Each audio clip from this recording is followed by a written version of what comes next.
Welcome back to another technical deep dive here in the Debug Zone. Today we're tackling a big question and breaking it down with insights from other users. Hopefully this clears up some misconceptions and helps you get the answer you need.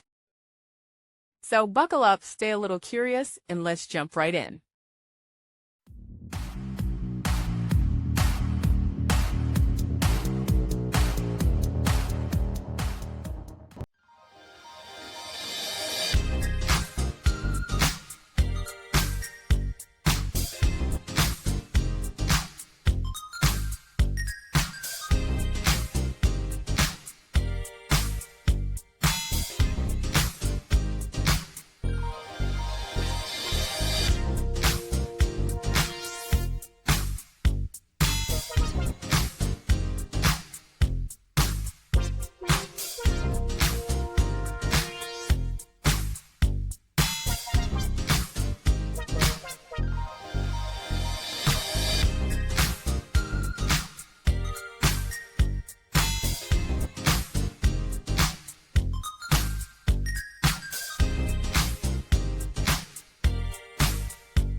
And that's a wrap.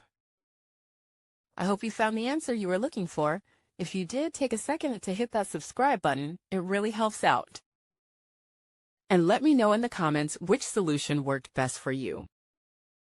See you next time in the Debug Zone.